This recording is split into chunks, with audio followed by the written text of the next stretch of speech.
Bonjour fidèles téléspectateurs d'Espoir Télévision. Bonsoir. Eboué, Mboté, ça dépend de l'ère où vous serez en train de nous suivre. Ça dépend du lieu aussi où vous vous trouvez en train de nous suivre, en train de suivre votre émission, votre numéro, les églises et les pasteurs.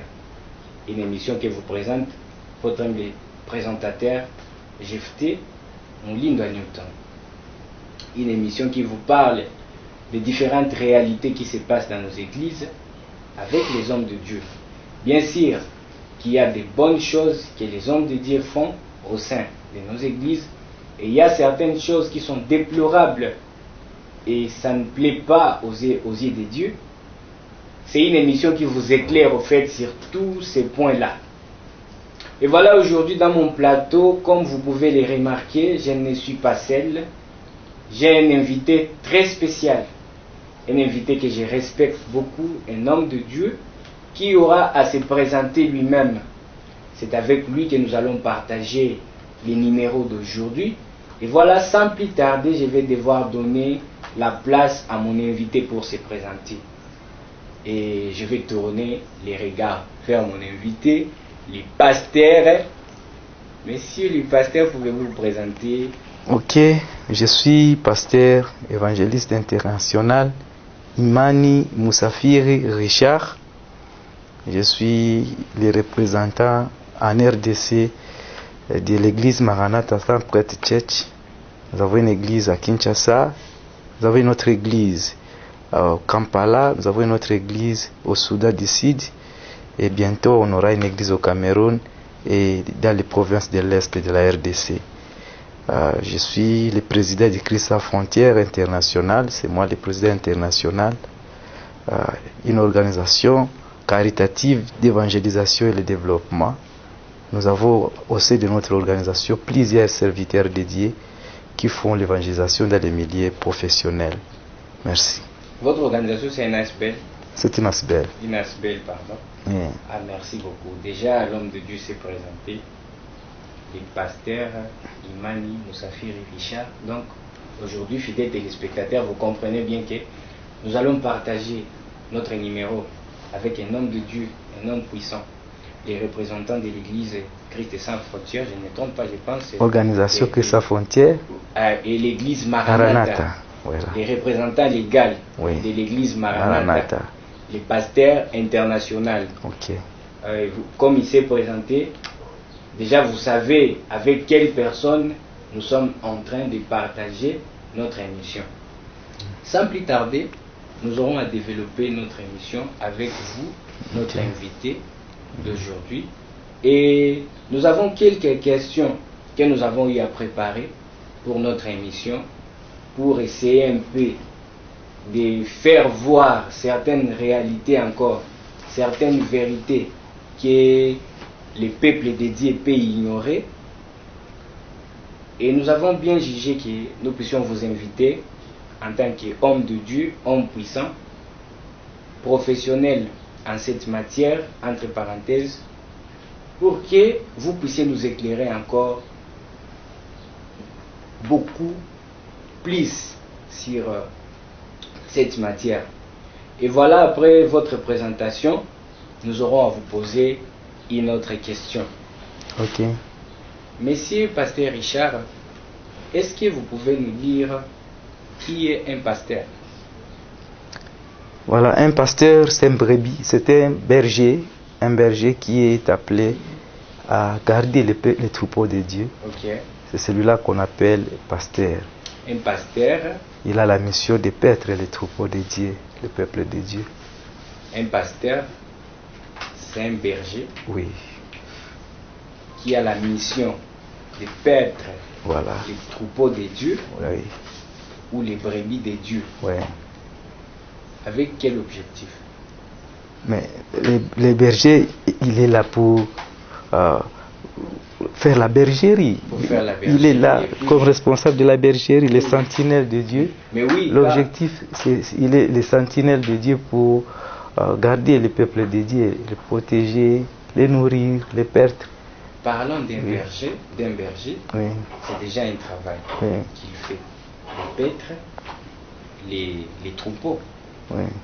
C'est qu'à chaque travail, il y a un salaire. Oui. C'est que le berger doit avoir son boss. N'est-ce pas? Oui.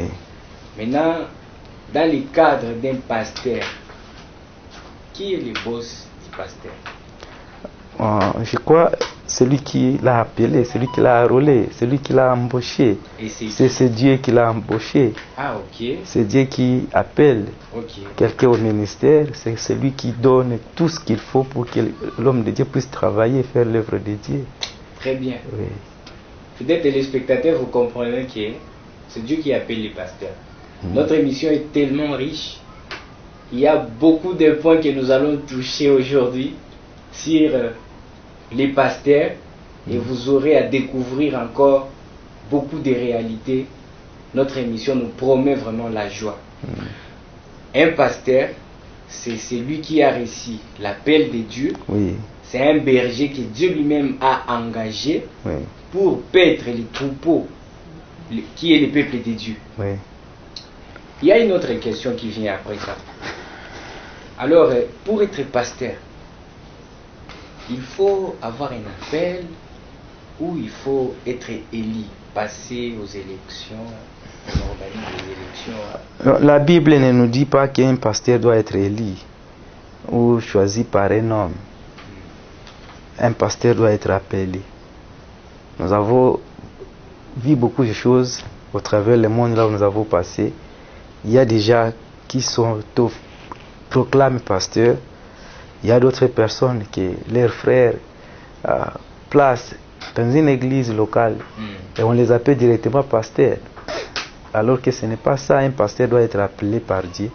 Et il doit avoir un message que Dieu lui a donné parce que le pasteur c'est un ministère. Lorsque vous avez un ministère pastoral, vous devez avoir l'appel de Dieu. Et quand Dieu appelle quelqu'un, il lui donne aussi un message à donner par rapport à son ministère. C'est qu'un pasteur, il doit être appelé par Dieu. Et vous êtes appelé? Oui. Vous avez un message?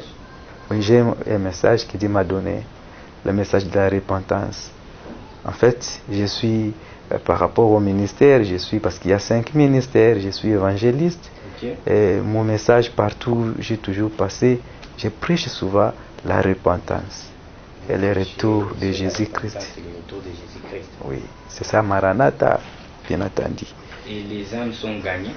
Oui, il y a beaucoup des hommes, il y a beaucoup de personnes qui sont gagnées à Christ. Vous avez des témoignages? Oui. Alors, gloire à Dieu, on peut faire un peu. Gloire à Dieu. Alors, que pensez-vous de ces pasteurs qui a reçu l'appel de Dieu, mais il fait de l'église de Dieu un royaume? Tu as été appelé toi-même en tant que pasteur. Dieu t'a appelé. Tu commences les ministères, tu souffres pour les ministères. À un certain moment, l'âge avance. Et avant de partir, tu lègues l'église à ton fils. Sans tenir compte qu'il a été appelé, sans tenir compte que les choses de Dieu sont en lui, tu lègues. C'est comme un bien. Qu'est-ce que vous pouvez dire? Je voudrais dire que l'église ce n'est pas un business. Pour un business, vous pouvez léguer ou laisser votre fils diriger votre entreprise, mais l'église ce n'est pas votre entreprise. L'église c'est l'œuvre de Dieu. Lorsque Dieu vous a appelé, il n'a pas appelé ton fils.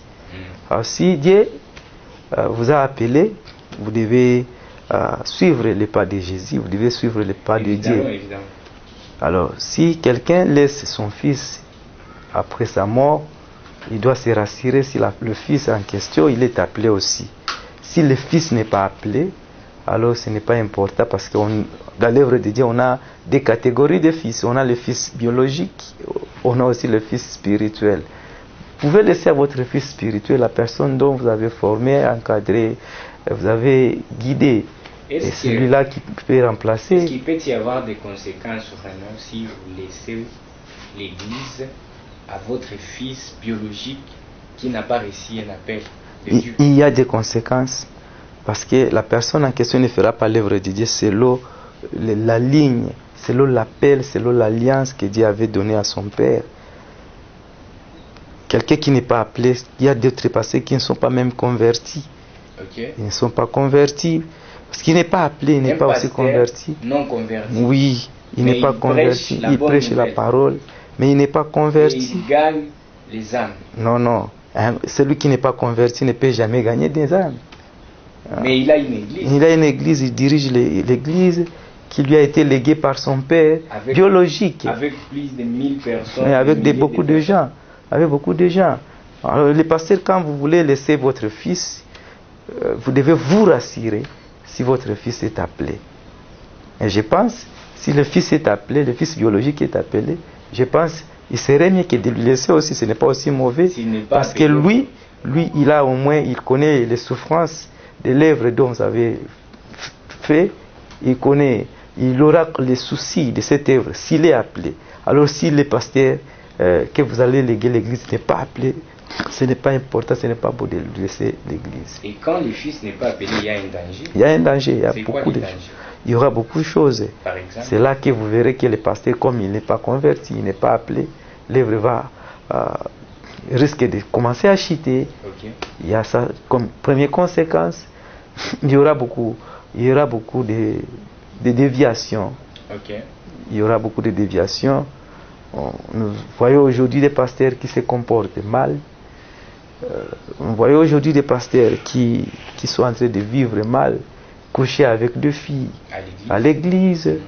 Ils sont en train de faire l'œuvre de Dieu comme si c'était un business, des fausses prophéties pour seulement faire croître l'église. C'est là qu'il y a aussi quelqu'un qui n'est pas appelé peut même aller chercher même les féticheurs pour qu'ils commencent à faire des miracles, il fait je ne sais pas quoi. Parce qu'il n'est pas appelé, il va à un moment donné se retrouver, les choses n'avancent pas. Il va chercher un féticheur, il va chercher n'importe quoi. Oui, les pasteurs vont chez les féticheurs pour chercher que son église puisse croître. Et c'est là maintenant les conséquences, parce que la personne n'était pas appelée. Oh Seigneur, c'est désolant. Oui. Ça fait mal au cœur. Quand nous, Église, avec toute la foi que nous avons, nous savons que nous avons un homme de Dieu puissant, un homme de Dieu fort, un homme de Dieu qui a réussi l'appel de Dieu. Nous, en tant qu'Église, c'est ce que nous savons, c'est ce que nous avons en nous. Et puis, curieusement, vous allez vous retrouver que le pasteur ou l'homme de Dieu là en question, il était parti voir les féticheurs pour avoir la puissance de faire des miracles, de donner des prophéties. Il était parti voir les féticheurs, il a reçu des mouchoirs d'onction, de l'eau, je ne sais pas, bénite. Et nous, en tant que fidèles, nous sommes en train de suivre, nous suivons, on nous prêche, et nous à l'aveuglette, aux mers, on rate les ciels. Ça ronge le cœur. Voilà, c'est ça le mal pour notre pays. Mais qu'est-ce que vous pouvez conseiller aux fidèles dans ces cas? Parce qu'il y a plusieurs fidèles qui savent et qui constatent au sein de leurs églises que non, les pères de ces pasteurs, quand il était là, quand même les choses marchaient bien. Il y avait de l'ordre, tout marchait vraiment à la volonté de Dieu. Mais depuis qu'on lui a laissé l'église comme héritage, rien ne marche. Moi j'ai toujours dit que l'aveugle ne peut jamais conduire les voyants. Lorsque vous êtes dans une église où le père ou le pasteur, lui-même il est aveugle, lui-même n'est pas converti, il est aveugle, il va vous conduire pour aller où? Vous irez en enfer. Parce qu'un aveugle peut vous amener dans une fosse, quelque part. Moi je conseillerais à ceux qui sont dans des églises pareilles de quitter, de chercher de bonnes églises. De chercher des églises où il y a un pasteur appelé, le pasteur il vit honnêtement, il vit dans la volonté de Dieu, et le pasteur qui va vous conduire au ciel. Pas le pasteur qui va vous amener en Europe, parce qu'il y a des pasteurs aujourd'hui qui prêchent déjà l'Europe. Il y a des pasteurs qui prêchent l'argent. Il y a les pasteurs qui prêchent beaucoup de choses. Déjà, les messages qu'ils sont en train de prêcher. Et moi, j'ai dit, on ne va pas à l'église pour les mariages. On ne va pas à l'église pour l'argent. On ne va pas à l'église pour l'Europe. Ceux qui ont de l'argent, je les vois toujours aller en ville chaque fois. Ils ont de l'argent. Ils n'ont jamais été à l'église. Les gens vont en ville chercher de l'argent. Ils ont de l'argent. On peut même trouver les mariages dans les bars. On peut même trouver les mariages dans la rue. On ne va pas à l'église pour les mariages. On va à l'église d'abord pour le royaume de Dieu. Donc on va chercher le royaume de Dieu. Non, je ne suis pas contre. Il faut chercher la bénédiction. Mais la Bible ne nous dit pas qu'il faut d'abord commencer par chercher la bénédiction. Il faut d'abord commencer par chercher le royaume de Dieu. Et tout le reste vous sera donné par Dieu. Voilà. Merci beaucoup, c'est très profond. C'est que l'homme de Dieu est en train de dire. L'homme de Dieu dit, cherchez d'abord le royaume de ciel. Voilà. Mbongo, mapango, mituka nyoso wana, Dieu va vous ajouter ça après avoir cherché son royaume. Voilà. Homme de Dieu, pouvez-vous nous donner une différence entre l'église et les ministères? Ok, l'église, c'est une dénomination. Il y a 3 sortes d'églises que je peux dire. Il y a l'église locale, une dénomination quelconque comme Maranatha, c'est une église locale. Votre église? Voilà, c'est une église locale. Okay. Et il y a une église mystique, l'église que nous appelons corps du Christ. Mystique ou mythique? Mystique. Ah, ok. Corps du Christ, une église des appelés de Dieu. Okay. Les personnes qui sont appelées pour Dieu sont appelées pour le royaume de Dieu. L'ensemble de toutes ces personnes-là, on les appelle Église corps du Christ. Église corps du Christ. Voilà. Alors qu'un ministère, c'est l'appel que Dieu donne à quelqu'un. Okay. Avec un message, comme je disais, spécifique, avec des grâces spécifiques. Il y a d'autres qui ont des ministères de délivrance. Il y a d'autres qui ont des ministères prophétiques. Il y a d'autres qui ont des ministères évangéliques. Ça dépend des grâces et du ministère que Dieu donne à quelqu'un. C'est un peu ça la différence. Alors, quand vous avez un ministère, un certain appel de la part de Dieu, oui. Est-ce que vous êtes forcément obligé de créer votre église? Vous êtes vraiment obligé de créer votre propre église parce que vous avez un ministère prophétique, un ministère de, je ne sais pas, ministère de délivrance, ministère Songolo Pakal. Bon, moi je crois qu'il ne faut pas créer des églises pour les créer. L'église, c'est Dieu qui doit vous donner les orientations, les directives. Lorsque Dieu vous appelle et il vous dit qu'il faut que vous devez créer l'église, il y a des normes dont vous devez suivre. C'est Dieu qui doit vous dire, c'est Dieu qui doit vous donner l'ordre de créer l'église. Mais vous avez déjà les ministères de la part, vous pouvez exercer votre ministère dans une église de votre père spirituel. Vous pouvez exercer votre ministère dans une autre église. Dans une autre église. Pas nécessairement créer l'église. Parce qu'il y a d'autres personnes qui ont des ministères, mais ils ont essayé de créer des églises, mais les églises n'ont pas marché. Vous les savez? Oui, il y a beaucoup de gens qui peuvent avoir, ils ont les ministères, mais Dieu ne les avait pas appelés pour créer une église, avoir une église. Alors, ils doivent servir dans d'autres églises ou l'église de son père. Pourquoi seulement créer une église, sa propre église? Celui qui peut avoir une église, c'est la personne que Dieu a appelée et il lui a donné une vision par rapport à avoir une église. Quand il n'y a pas de vision, oui, il ne faut pas créer. Vous avez reçu une vision de la part de Dieu que vous pouvez créer votre propre église? Oui, j'en ai reçu. J'avais parlé avec mon père spirituel, Joël Kambaza. Il m'avait dit, on avait prié pendant plusieurs années pour ça. Et au moment opportun, on a commencé l'œuvre. C'est le Seigneur. Il était venu lancer officiellement votre église. Bon, ce n'est pas nécessairement. On attend les jours de l'ouverture officielle pour inviter d'autres personnes pour Donc le ce n'est pas lancement encore officiel. lancé officiellement. Oui. Donc l'église sera ouverte officiellement. Oui. C'est un projet. On va inviter les amis Ouais. de Kampala, les amis du Soudan, les autres pays pour participer au lancement de notre église de Kinshasa. Ah, je comprends bien. C'est une très bonne chose.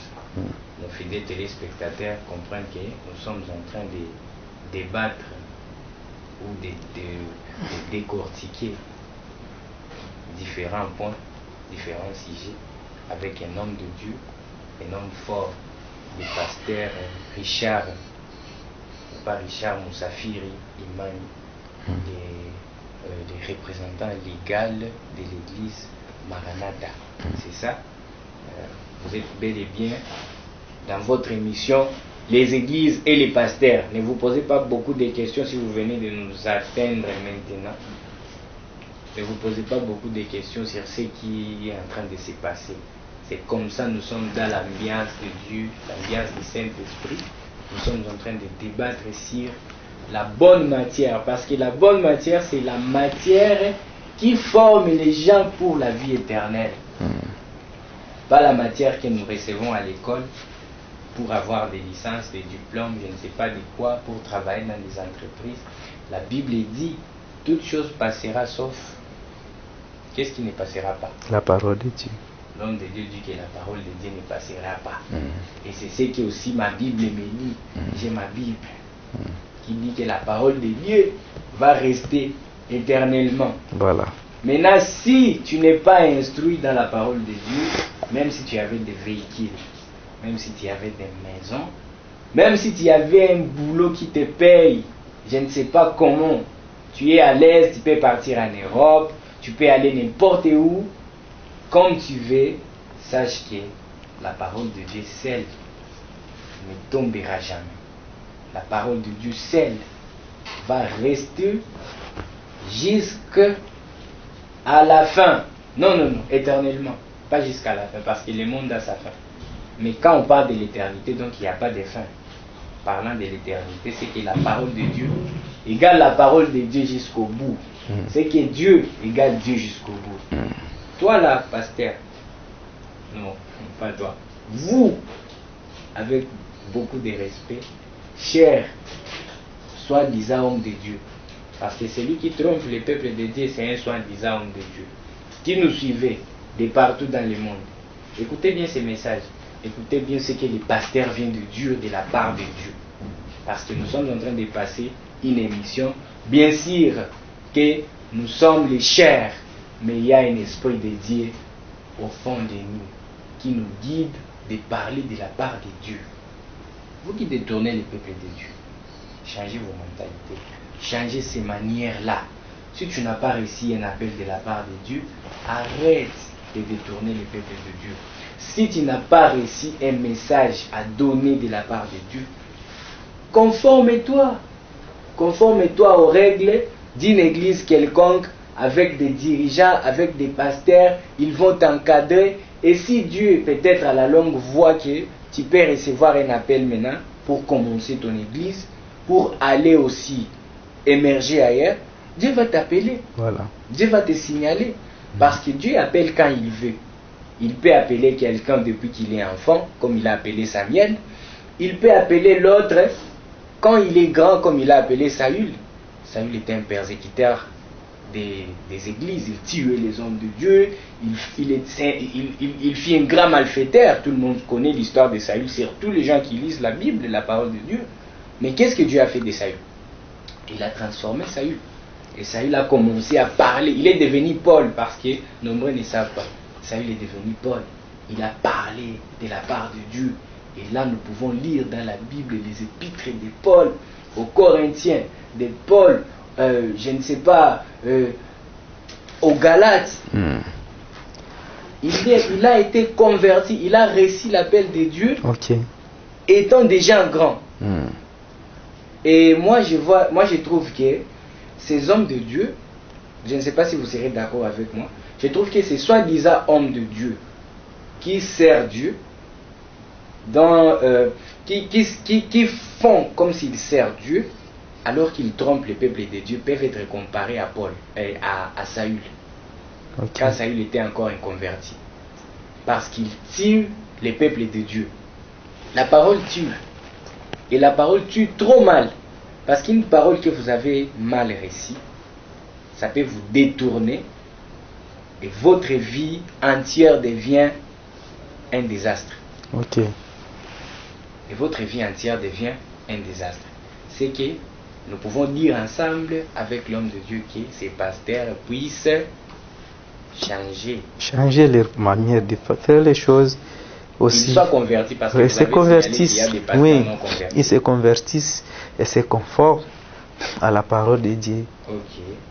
Et messieurs les révérends pasteurs de l'église Maranatha, est-ce que vous pouvez avoir un mot pour notre pays et pour nos phares à l'est de la RDC? Pour le pays, je suis en train de demander au peuple de Dieu de prier parce que les choses vont mal. Nous devons prier pour que notre pays guérisse, que Dieu guérisse notre pays. Il y a beaucoup de choses qui se passent dans notre pays. Et la Bible nous dit, si mon peuple, sur qui est appelé, si milliers prient, je l'exaucerai de cieux. Nous devons prier pour notre pays. Il y a aussi un autre élément, moi je demanderai à la population, parce que nous sommes dans la période électorale, de changer la classe politique. Nous devons rajeunir cette classe politique et mettre tous ces vieux-là à la retraite. Parce qu'il y a d'autres personnes qui nous ont trompé beaucoup de choses qui n'ont pas réalisé. Alors pour les FARDC, nous sommes derrière eux, nous les soutenons dans la prière. Et je suis en train d'appeler tous les peuples congolais à soutenir nos FARDC et prier pour l'intégrité et l'unité de notre pays. Merci beaucoup. Est-ce que vous avez un mot pour la fin? Bon, pour la fin, je voudrais parler du Christ à frontières internationale. Nous avons des formations en ligne qui vont commencer du 16 au 2 août. Nous demandons à ceux-là qui voudront suivre des formations missionnaires. On les fera en ligne avec tous les missions. Du 16 juillet au 2 août. Okay. Ceux-là qui vont suivre ces formations en ligne avec tous les missionnaires au travers le monde, de s'inscrire. Il y a le lien qui est partagé. Vous pouvez toujours nous appeler aussi pour avoir le lien et vous allez suivre la formation en ligne avec d'autres professeurs et d'autres formateurs de l'étranger qui seront là pour la formation. Merci. Vous avez une plateforme pour que les gens puissent suivre votre formation? Il y a une plateforme. J'ai dit, c'est là qui voudront avoir les liens, ils peuvent nous contacter. Nous allons publier les liens. Voilà, notre numéro est là. Notre numéro est là. Si vous voulez avoir beaucoup plus d'informations sur ce que vient de dire l'homme de Dieu à propos de Christ sans frontières, vous pouvez nous contacter. Mon numéro, c'est 089 47 62 736. 89 47 62 736. Là, Merci si vous beaucoup. appelez, vous avez les liens. Merci beaucoup, fidèles téléspectateurs, merci de votre fidélité. Voilà, l'homme de Dieu vient de dire, il a déjà tout dit, donc moi là, je vais juste finir avec vous.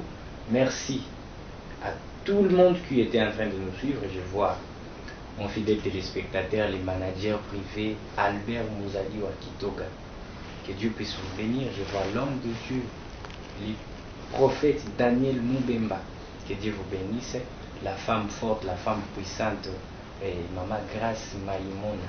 Que Dieu puisse vous bénir. Merci de votre fidélité et de partout où vous étiez en train de nous suivre. Voilà, le temps nous est imparti. Je voulais dire, mais je suis limité. Que Dieu vous bénisse, portez-vous bien, à nous revoir. Ciao.